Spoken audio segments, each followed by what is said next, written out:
Dios les bendiga, mis amados hermanos de Iglesia Esperanza Viviente, amigos y hermanos en Cristo Jesús. Qué bendición el poder continuar con nuestra serie de los principios en las parábolas del reino. Ya en nuestro primer episodio miramos el costo.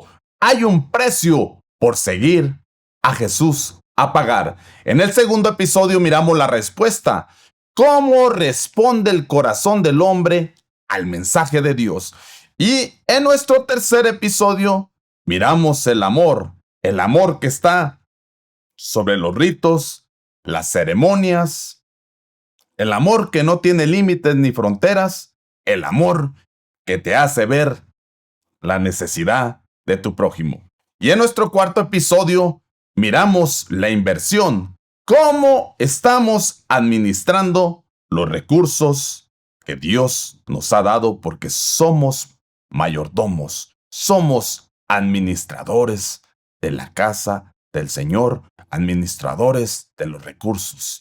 Y hoy, en nuestro quinto episodio, vamos a ver el perdón, el regalo más grande que Dios ha dado al hombre para reconciliarse con él y aún con los hombres. Porque usted ha leído y ha escuchado el Padre Nuestro en la parte que dice, perdona nuestras ofensas como también nosotros perdonamos a los que nos ofenden. Estamos contentos, estamos agradecidos y hoy que es Domingo de Resurrección estamos recordando ese día glorioso en que Cristo venció a la muerte, resucitó y está sentado a la diestra del Padre. Bueno, en esta mañana vamos a entrar de lleno al tema.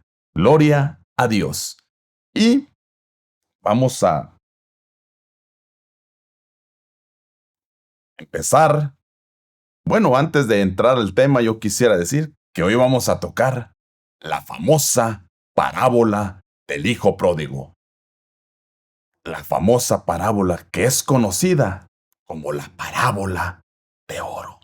Hoy vamos a ver un principio en esta parábola que es el amor. El perdón.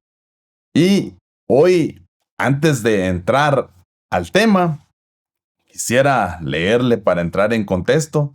Dice en Lucas 15:1-3 que todos los recaudadores de impuestos y los pecadores se acercaban a Jesús para oírle, y los fariseos y los escribas murmuraban diciendo, este recibe a pecadores y come con ellos. Entonces él le refirió esta parábola. Imagínense, los recaudadores de impuestos, los pecadores se acercaban para oír el mensaje de Jesús, pero la élite religiosa se acercaba para murmurar. Imagínense, y el Señor suelta tres parábolas.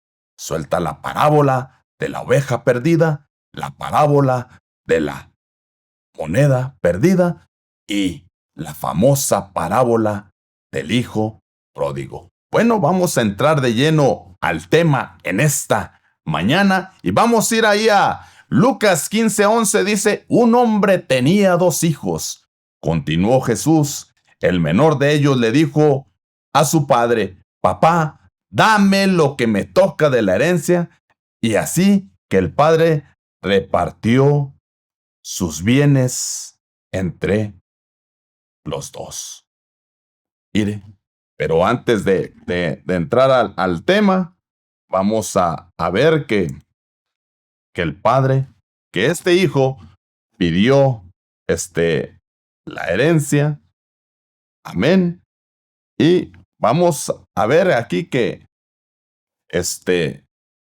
un padre tenía 2 hijos, pero dice que el menor le pidió la herencia. Imagínese, en la cultura judía, cuando un hijo pedía la herencia, aun cuando su padre vivía, era una deshonra, porque en pocas palabras le estaba diciendo, te deseo que estés muerto. Imagínese, y hoy vamos a ver 2 hijos, el hijo menor y el hijo mayor. Recuérdese que el Señor está con 2 grupos, recaudadores y pecadores que oían el mensaje, y los religiosos, los fariseos que murmuraban. Entonces aquí están representados esos dos grupos en estos dos hijos. El hijo menor representa a los pecadores y recaudadores, y el hijo mayor representa a los religiosos. Y ahorita vamos a entrar de lleno al tema, pero imagínense, cuando se repartía en la cultura judía, aún la Biblia dice en Deuteronomios, déjenme ver aquí, Deuteronomios 21:17, habla ahí de cómo se reparte la herencia, Deuteronomios 21:17, y dice que al mayor, cuando eran dos hijos, al mayor le tocaban 2/3 de la herencia, y al menor le tocaba 1/3 de la herencia. Pero imagínese, este hijo lo tenía todo en la casa del padre. Tenía ahí en la casa del padre, había provisión, había techo, había todo lo necesario para este hijo. Dentro de esa casa había límites para él, pero había bendición. Imagínese, había límites, pero había bendición para él estando dentro de la casa, pero decide pedirle la herencia a su padre. Le dice, dame la parte que me corresponde. Y así que el padre, mire el corazón del padre.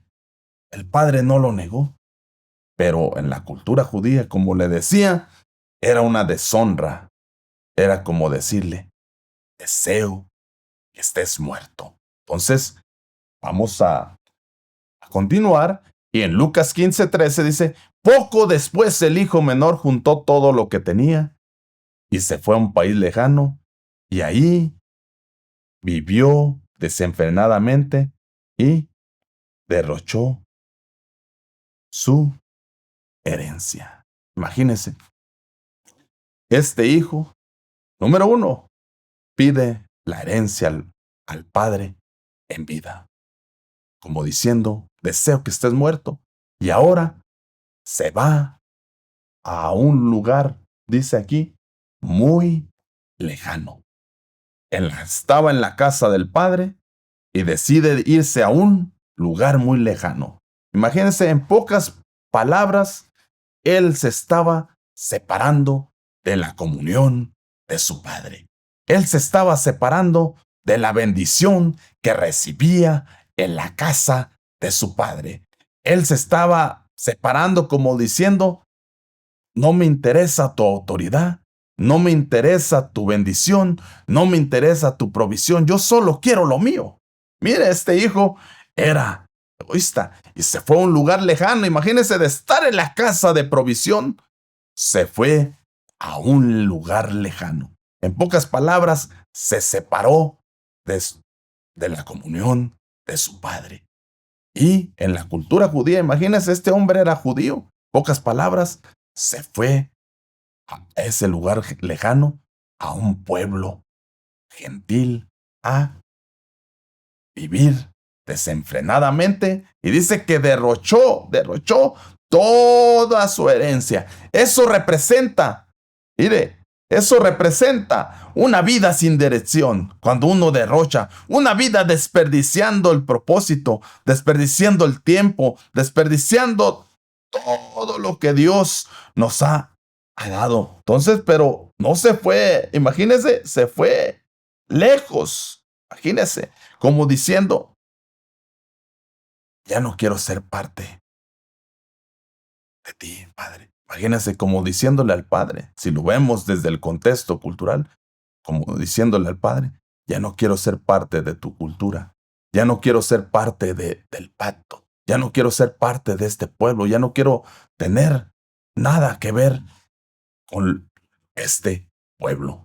Y dice que luego lo había gastado todo y sobrevino una gran escasez en la región y comenzó a pasar necesidad. Imagínese, en la casa del padre, en la casa de provisión, él lo tenía todo, pero se fue al lugar lejano, pero dice que sobrevino una gran escasez. Imagínese, Dios usa diferentes herramientas para tratar a sus hijos. Dios usa aún las escaseces para tratar a sus hijos. Dice que sobrevino una gran escasez y comenzó a pasar necesidad. Bendita necesidad que aún Dios usa para procesar, para trabajar en la vida de sus hijos. Dios permite la escasez, Dios permite la necesidad para que no dependamos de nuestras fuerzas, sino que dependamos de Dios, para que en ese momento de escasez, para que en ese momento de necesidad, no haya, el único camino sea voltear nuestros ojos al cielo. Por eso el Salmo 40 dice que Él extendió su mano y nos sacó, en el Salmo 42, y nos sacó del fango cenagoso, nos sacó del foso de la desesperación. Eso es lo que pasa cuando estamos en necesidad, en escasez, estamos en el foso de la desesperación. Y Él nos sacó, y dice en el Salmo 42, y puso nuestros pies sobre roca firme. Puso un cántico nuevo. Eso es lo que hace el Señor, pero Dios permite la necesidad, la escasez en la vida del hombre para empezar a trabajar en ese corazón. Bendita necesidad, bendita escasez. Vamos a continuar. Miren. Y dice en Lucas 15:15, así que fue y consiguió empleo con un ciudadano de aquel país quien lo mandó a trabajar. Lo mandó, a sus campos a cuidar cerdos. Imagínese hasta dónde había caído este hombre. Este hombre tenía un padre. Este hombre era un hijo. Tenía una casa. Tenía una casa de abundancia, la casa de provisión. Pero ahora él estaba en ese lugar lejano. Estaba en la posilga. Y había caído ya hasta lo más bajo.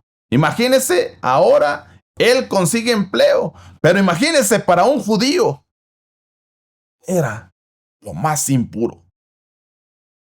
Era lo más vil el cuidar y apacentar cerdos, porque para los judíos los cerdos son animales impuros.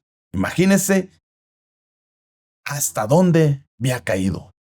El pecado lo había llevado a lo más bajo. Eso es lo que hace el pecado en la vida del hombre. Nos lleva a lo más bajo, a lo más vil. Y entonces dice que cuidaba cerdos, imagínense. ¿Hasta qué punto había llegado este hijo? Y ahora estaba pidiendo empleo. Este hombre que era un hijo, ahora se estaba convirtiendo en un esclavo. Eso es lo que hace el pecado en la vida del hombre. Esclaviza. Y Dios no quiere que seamos esclavos del pecado. Dios quiere que seamos hijos, que conozcamos la verdad. Y que si el Hijo os libertare, seréis verdaderamente libres. Pero vamos, mire hasta dónde había caído este hijo. Dios permite crisis para que el hombre despierte. Mire, la escasez. Mire, la escasez llega cuando el pecado se ha consumido la bendición. Porque a este hijo, el padre le había dado una bendición, le había dado la herencia, pero la escasez llegó cuando el pecado se consumió toda esa bendición. Dios permite crisis en la vida del hombre para que el hombre vuelva en sí, para que el hombre despierte. Mire lo que permite Dios en la vida del hombre. Y vamos a ir ahí a Lucas 15:16. Tanta hambre tenía que hubiera querido llenarse el estómago con la comida que daban a los cerdos, pero aún así nadie le daba. Imagínense, nadie le daba. Mire lo que el pecado hace en la vida del hombre. El pecado se consume la bendición. Pero aquí ahora vemos que el pecado, imagínense, el pecado,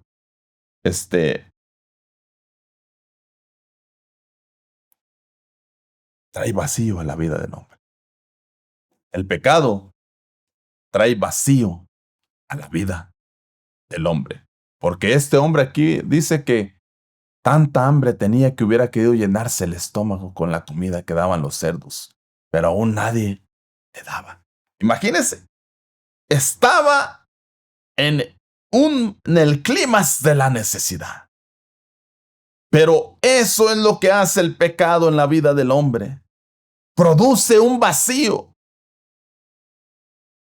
Él deseaba llenarse, él tenía hambre.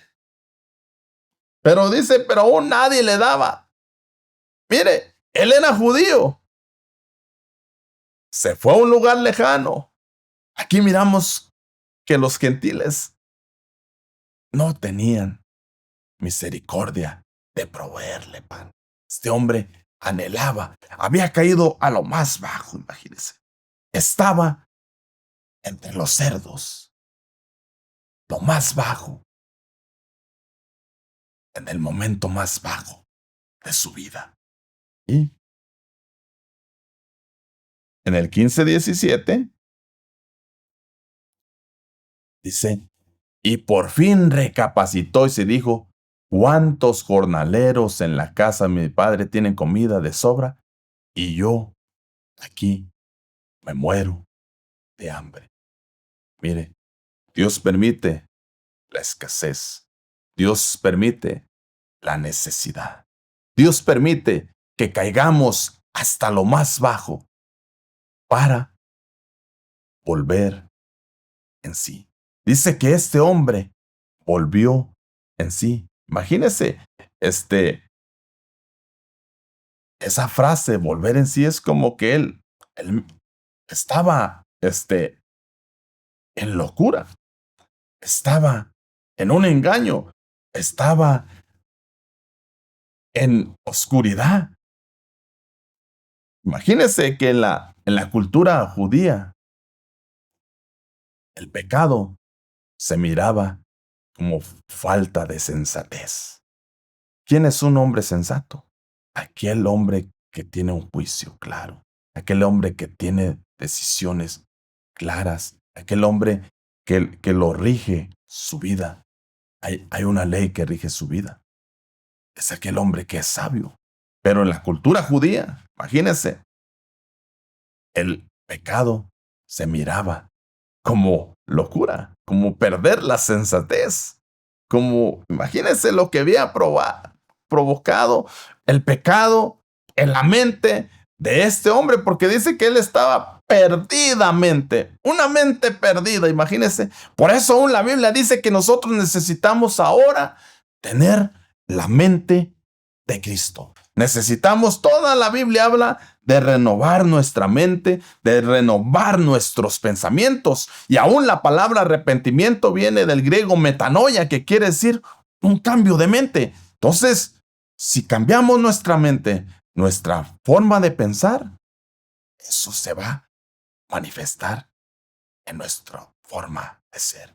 Por eso hay un proverbio que dice, así como el hombre piensa, así tal es. Pero imagínese, este hombre dice que volvió en sí. En pocas palabras, estaba, cuando uno cae a lo más bajo, cuando uno está en la escasez, cuando uno está en la necesidad, cuando uno está en el momento más humillante de nuestra vida, es cuando la bondad de Dios, mire, Romanos 2:4, dice que la bondad de Dios nos guía al arrepentimiento. Cuando estamos en el momento más bajo, es cuando la bondad de Dios nos guía al arrepentimiento. Y dice, en Lucas 15:18 dice, Tengo que volver a mi padre y decirle, papá, he pecado contra, contra el cielo y contra ti. Imagínense ese chispazo de lucidez. Porque decíamos que el pecado es pérdida de sensatez. Es locura lo que produce el pecado. Así se miraba en la cultura hebrea. Y ahora este hombre, volviendo así y diciendo, tengo que volver a la casa de mi padre y decirle, papá, he pecado contra el cielo y contra ti. Imagínense, he pecado contra el cielo y contra ti. Imagínense, para los judíos, ellos no podían mencionar el nombre de Dios. Por eso decían, he pecado contra el cielo y contra ti. Imagínense, el pecado nos hace pecar contra Dios, pero también pecamos y ofendemos a nuestro prójimo. Entonces, este hombre, el volver en sí, lo estaba haciendo recapacitar, le estaba haciendo reconocer su condición. O sea, Dios estaba produciendo arrepentimiento en su vida porque la bondad de Dios produce arrepentimiento. Dios lo estaba haciendo recapacitar, pero él estaba diciendo, me levantaré e iré a la casa de mi padre. Él quería confesar su pecado. Él estaba reconociendo su necesidad. Y en Lucas 15:19, ya no merezco que se me llame tu hijo. Trátame como si fuera uno de tus jornaleros. Mire lo que el arrepentimiento produce en la vida del hombre. Produce humildad.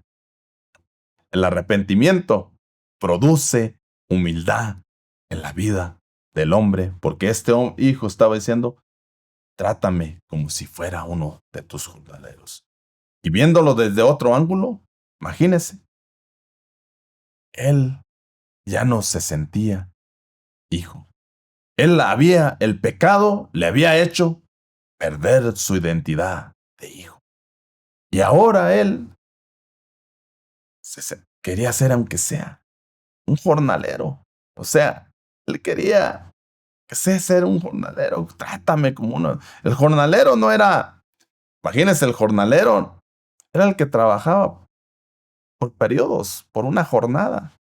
No era un empleado que estaba ya de base, sino que era uno que solo trabajaba por una jornada. El esclavo, siquiera, ese estaba en la casa de su amo. Pero un jornalero era temporal. Y él quería, aunque sea, tener un momento temporal en la casa de su padre. Mire, el arrepentimiento nos hace ser humildes. La escasez, la necesidad, caer a lo más bajo, empieza a trabajar en nuestra humildad. Y luego, en Lucas 15:20, mire, así que emprendió el viaje y se fue a su padre.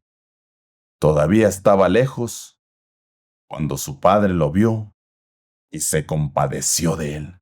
Salió corriendo al encuentro, lo abrazó y lo besó. Mire, pero dice que él decidió emprender el viaje. El arrepentimiento nos hace actuar. El arrepentimiento no es solo llorar.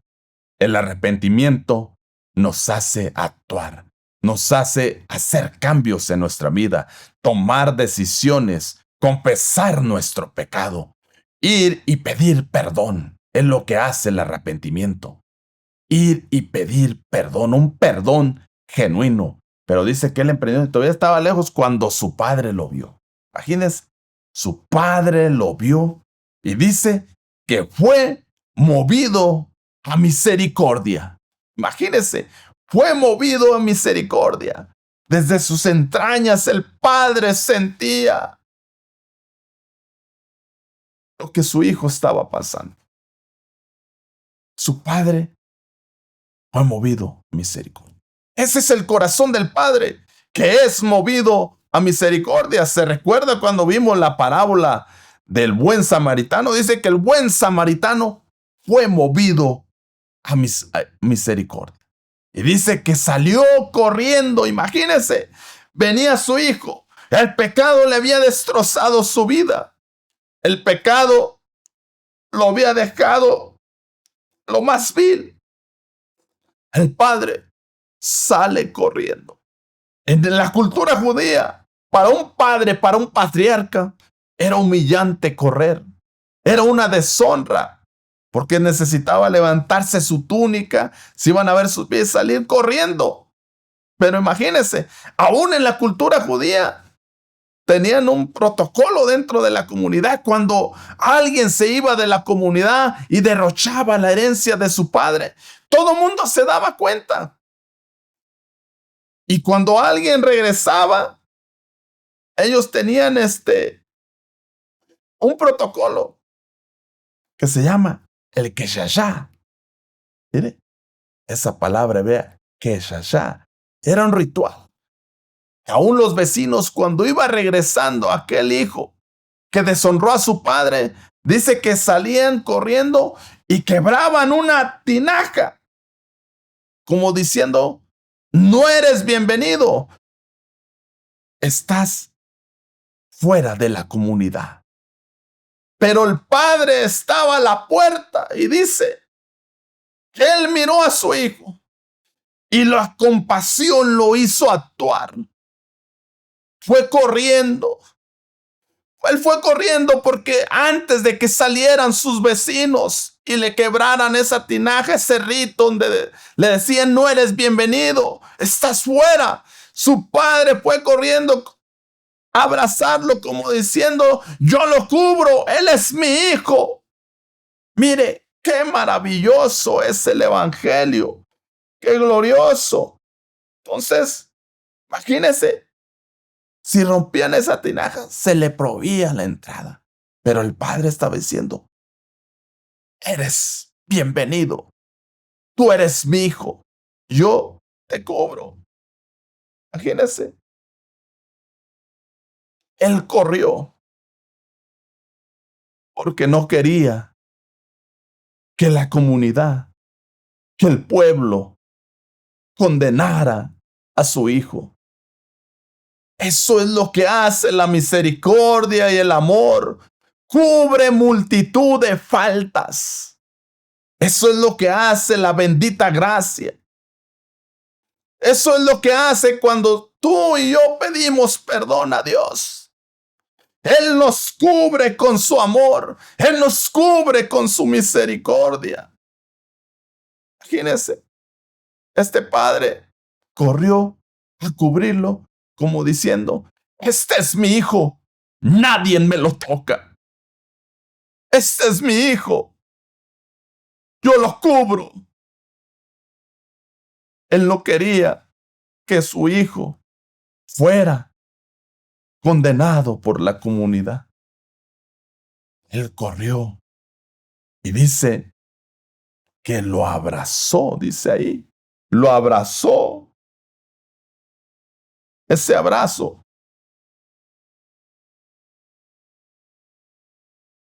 significaba que él le estaba dando la bienvenida a su casa, que él un día se había ido, pero que ahí estaba su casa. Le estaba dando la bienvenida y dice que lo abrazó. Imagínese. Y dice, aún, imagínese que lo besó, le dio un beso,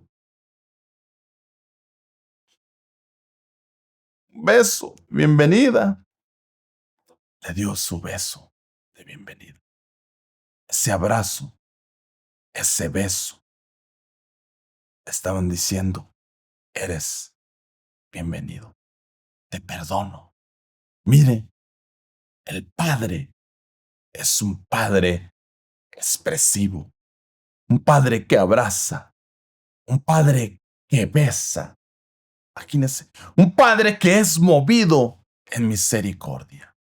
Él estaba dando la bienvenida a su Hijo. Ese encuentro, ahí, Él lo estaba perdonando. Mire, qué glorioso es el Evangelio y maravilloso. Y vamos a ir ahí a nuestra siguiente diapositiva. Su padre lo vio, dice.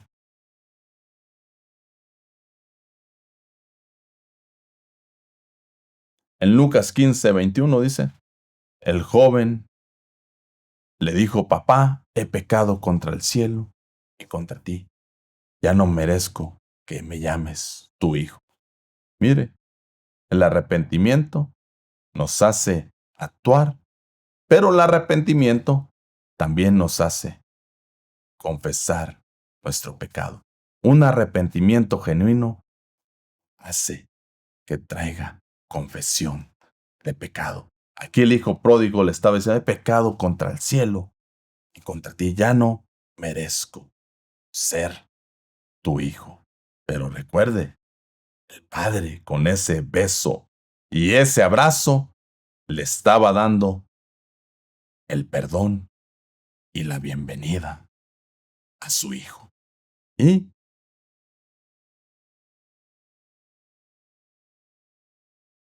en Lucas 15:22, pero el padre ordenó a sus siervos. Mire, el padre ordenó a sus siervos. Pronto traigan la mejor ropa para vestirlo. Pónganle también anillo, imagínense, en el dedo y sandalias en los pies. El vestido representa la restauración.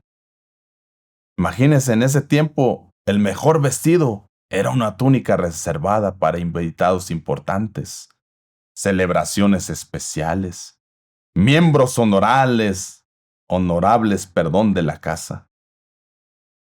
Entonces aquí representa el vestido, representa no solo que Dios lo estaba perdonando, no solo que Dios lo estaba restaurando, sino que Dios lo estaba cubriendo y le estaba devolviendo su identidad, porque él pertenecía a la casa.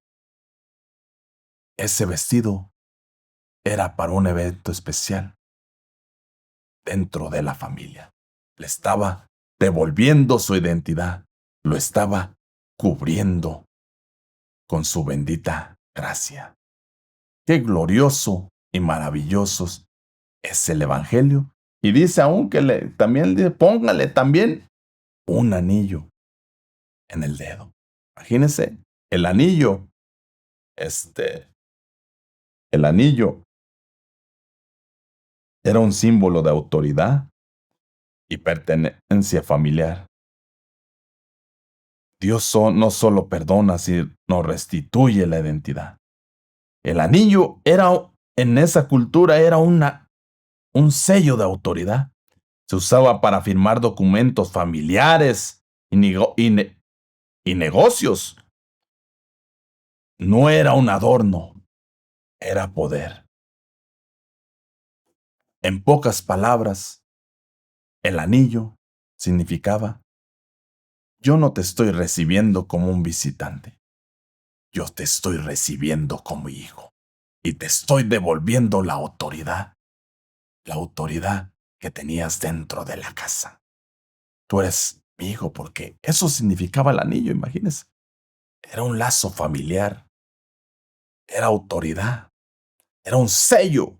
Entonces, el padre no solo lo recibía como visitante, lo estaba recibiendo como un hijo. Y dice también, y sandalias en los pies.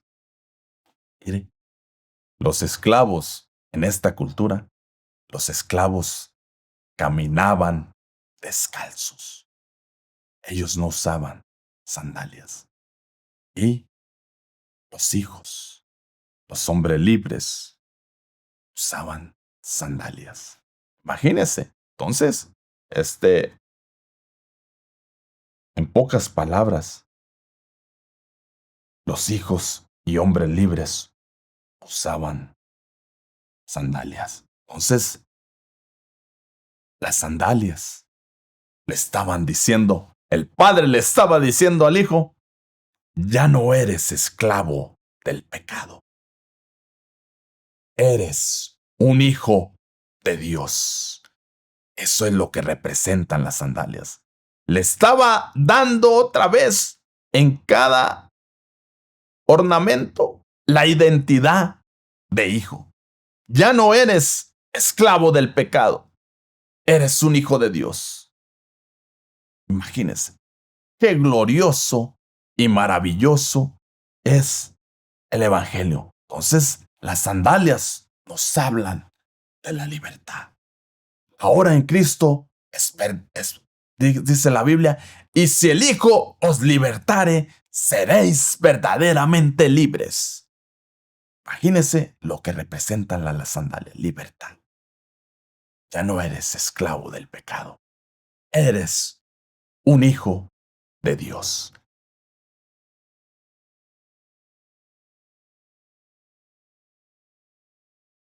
Y Lucas 15:23 dice, traigan el ternero más gordo y mátenlo para celebrar un banquete. El becerro engordado se reservaba para una gran celebración. Imagínense, para una gran celebración. El becerro engordado era reservado para eventos enormes, bodas, visitas especiales y celebraciones comunitarias. Imagínense, esto representa una reconciliación total. Hay celebración en el cielo, hay restauración pública del Hijo. Imagínense, eso representa el becerro gordo, porque el becerro gordo era reservado para un día especial y era alimento para toda la comunidad. Imagínense, el padre estaba honrando a su hijo públicamente delante de toda la comunidad. Por eso imagínense lo que producen los pródigos.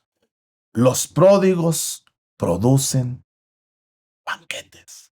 Los pródigos producen celebración. Y cuando digo un pródigo, uno que se ha arrepentido, uno que reconoce su necesidad, uno que se ha humillado para pedir perdón. Qué glorioso y maravilloso es el Evangelio. Y vamos a ir ahí imagínense, Lucas 15, porque este hijo mío estaba muerto, pero ha vuelto a la vida. Se había perdido, pero ya hemos encontrado. Así que era necesario hacer fiesta. Imagínense, mire, mi hijo estaba muerto, pero ahora vive. Se había perdido, pero es encontrado. Así que era necesario hacer fiesta. Entonces, la celebración, la fiesta, la está produciendo un corazón contrito y humillado. Un corazón contrito y humillado está produciendo que el Padre haga fiesta. Le está devolviendo la identidad a su hijo. Está honrando a su hijo públicamente. Y era necesario hacer fiesta. Y en Lucas 5:32 Ya para ir así cerrando, mire, cuando el Señor Jesús empezó su ministerio, su primer mensaje fue este.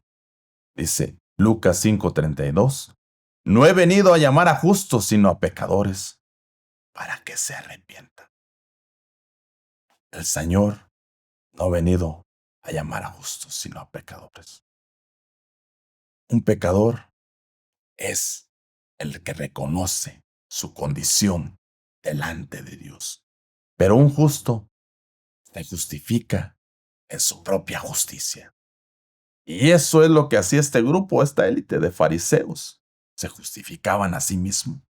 Mientras los recaudadores y pecadores se acercaban a oír y reconocían su condición delante de Dios. Dios no quiere que nadie perezca. Dios quiere que todos procedamos al arrepentimiento. Y ahí en Apocalipsis 3:19 dice, yo reprendo y disciplino a todos los que amo.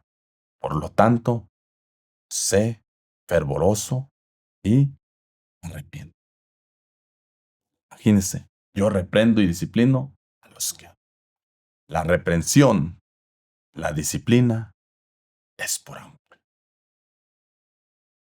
Escuche, la reprensión, la disciplina es por amor, pero el propósito es producir arrepentimiento. Y Dios, al que toma por hijo, dice la Biblia, lo corrige.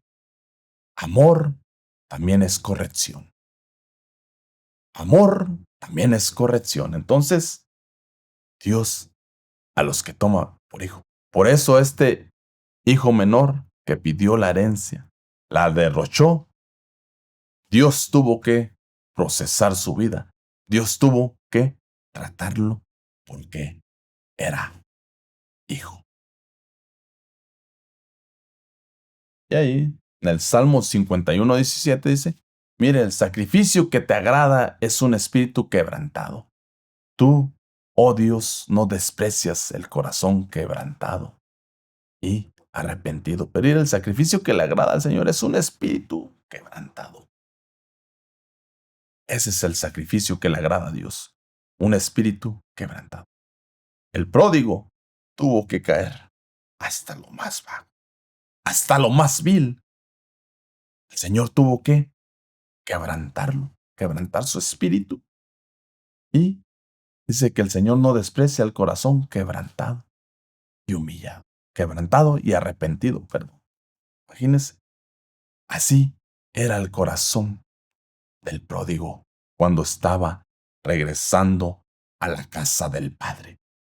Un espíritu quebrantado, un corazón quebrantado, un corazón arrepentido. Qué glorioso y maravilloso es el Evangelio. Y ahí, en Lucas 15:10 dice, les digo que asimismo se alegra Dios con sus ángeles por un pecador que se arrepiente. Mire lo que produce un pecador. Un pecador con un corazón quebrantado, con un corazón arrepentido, produce fiesta en los cielos. Eso es lo que produce un pecador, hace que se estremezca el cielo y se estremezca la tierra. Qué glorioso es el Evangelio. Por eso necesitamos tener un corazón contrito y humillado. Un corazón contrito y humillado que reconozcamos siempre nuestra condición. Porque la Biblia dice que Él es misericordioso y clemente es el Señor porque se acuerda de que somos polvo. Él sabe nuestra condición, pero Él está para auxiliarnos. Cuando nosotros venimos delante de Él no desprecia un corazón contrito y humillado. Él no desprecia un corazón quebrantado y arrepentido. Mire el Padre, un corazón quebrantado y arrepentido toca el corazón del Padre. Así como este pródigo tocó el corazón del Padre y el Padre se movió en misericordia. ¡Qué glorioso es el Evangelio! ¡Qué maravilloso! Estamos contentos y agradecidos. El perdón nos está devolviendo todos los beneficios que hay en la casa del Señor. El perdón, el arrepentimiento, produce actuar. Y el arrepentimiento nos lleva a pedir perdón.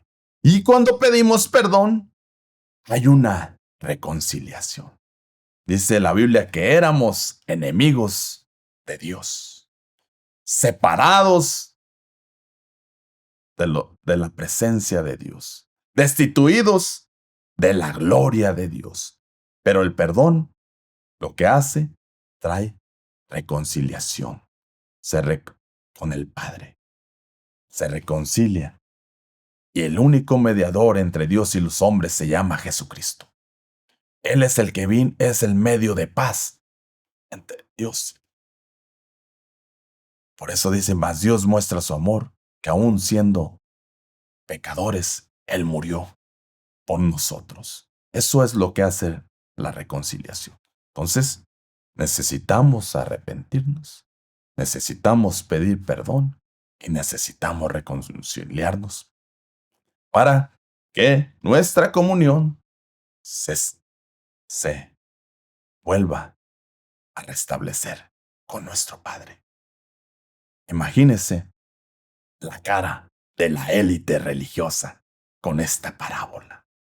Pero la próxima semana continuaremos con la segunda parte, donde hablaremos del hijo mayor.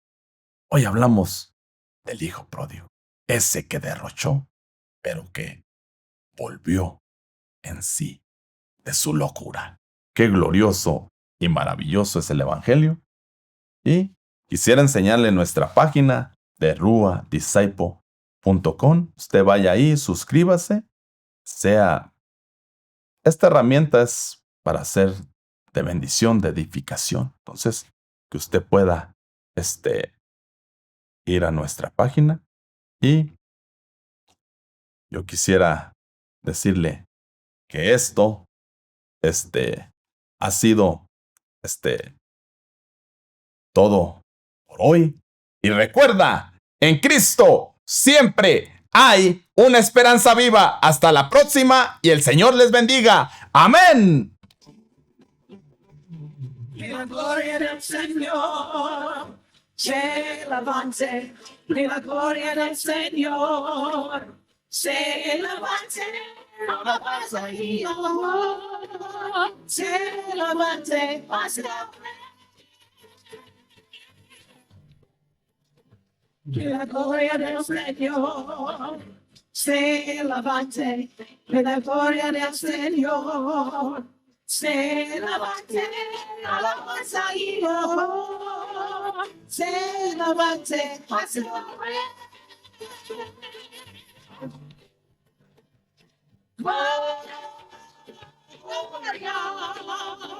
se levanta. Gloria